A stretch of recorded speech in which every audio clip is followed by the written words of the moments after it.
Romains 5, le verset 17. Si par l'offense d'un seul, c'est Adam, si par l'offense d'un seul, la mort a régné par lui seul, à plus forte raison, ceux qui reçoivent quoi? L'abondance de la grâce et du don de la justice en qui? En Jésus, régneront-ils dans la vie par Jésus-Christ lui seul.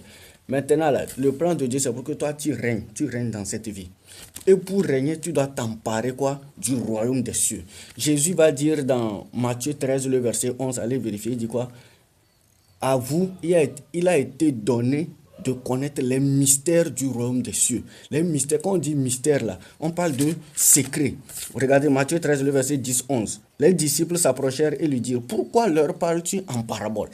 Ceux qui ne sont pas nés de nouveau, tout ce que nous racontons là, ça semble être voilé devant eux. Jésus leur répondit, parce qu'il vous a été donné de connaître les mystères du royaume des cieux et que cela ne leur a pas encore été donné parce qu'ils ne sont pas nés de nouveau.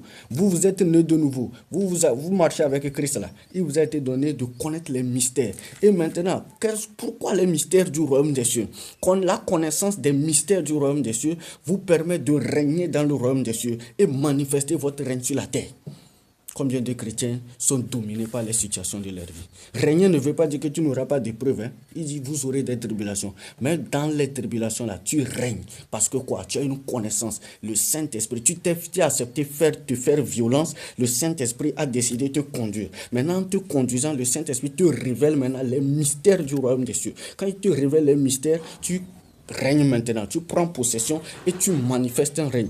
Quand Dieu a créé Adam, il dit quoi? Il dit, allez prendre, il dit dans Matthieu, Genèse 1, Genèse 1, le verset, il dit, Dieu les bénit, soyez féconds, multipliez, remplissez la terre, l'assujettissez, dominez. Vous voyez ces verbes-là, c'est ça, prendre possession. Donc nous venons de lire Genèse 1, le verset 28. Dieu dit, soyez féconds, ça c'est le règne. Multipliez, c'est le règne. Remplissez la terre, c'est le règne. L'assujettissez, on n'a pas dit d'assujettir l'homme. Et dominer sur quoi? Les poissons de la mer, les oiseaux. Il n'a pas été écrit ici de dominer sur l'homme. Non.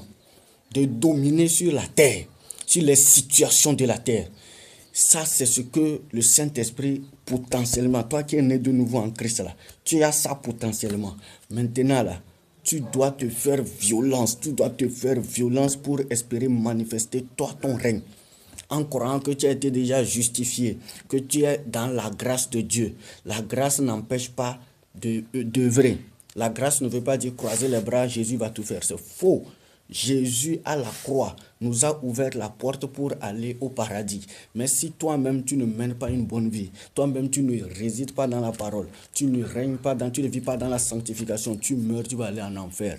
Arrêtez de vous tromper que le salut ne peut pas se perdre. Qui vous a dit ça? Lisez bien votre Bible.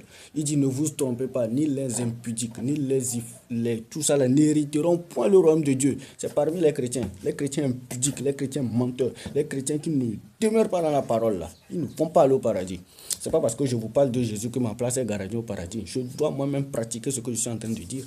Jésus a utilisé une âne, l'âne pour parler à Balaam. Jésus peut parler à tout le monde. Il n'a pas besoin forcément de l'homme pour parler. Donc, c'est une grâce qu'il nous fait. Bien aimé, la volonté parfaite de Dieu, c'est que nous régnons. Nous devons, il dit, ce sont les violents qui s'en emparent. Je reviens encore sur ça, les violents. Tu dois te faire violence.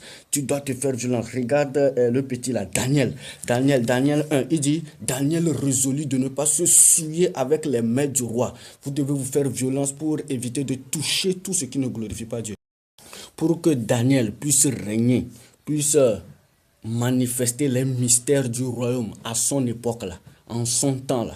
Daniel a décidé de faire ceci. Daniel 1, le verset 8. Il dit, Daniel résolut de ne pas se souiller par les mains du roi et par le vin dont le roi buvait. Et il pria le chef des eunuques de ne pas l'obliger à se souiller. Écoutez, si vraiment Daniel s'est fait violence, ça, les violences en emparent. Daniel s'est fait violence. On les a amenés dans le royaume de Babylone. Ils étaient beaucoup, les enfants, beaucoup d'enfants. Mais lui là, il a décidé de ne pas manger les choses du roi. Chrétien, vous êtes dans le monde, mais vous n'êtes pas du monde. Si vous voulez Vous voulez vous emparer du royaume des cieux pour manifester votre règne sur la terre, pour manifester votre règne dans votre domaine de prédilection là. Vous devez avoir l'attitude de Daniel. Vous devez vous faire violence. Décidez de ne pas toucher à tout ce qui ne glorifie pas Dieu.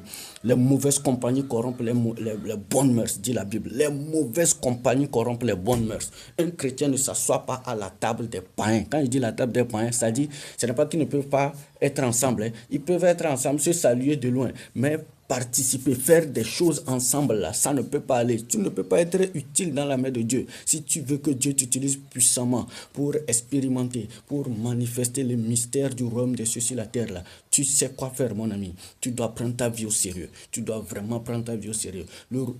J'ai dit, aller à l'église, ce n'est pas un acte de religion. Ce n'est pas la religion. La religion, là, c'est aller prier, venir et faire ce qu'on veut. Jésus, c'est une vie de spiritualité. Ce qui est né de la chair est chair. Ce qui est né de l'esprit est esprit. Vous êtes esprit. Une fois que vous êtes né de nouveau, vous êtes esprit. Vous devez vivre par l'esprit. Vous devez régner par l'esprit. Bien-aimés, est-ce que nous allons nous réveiller? Est-ce que nous allons laisser Jésus nous conduire? Que le Seigneur vous bénisse.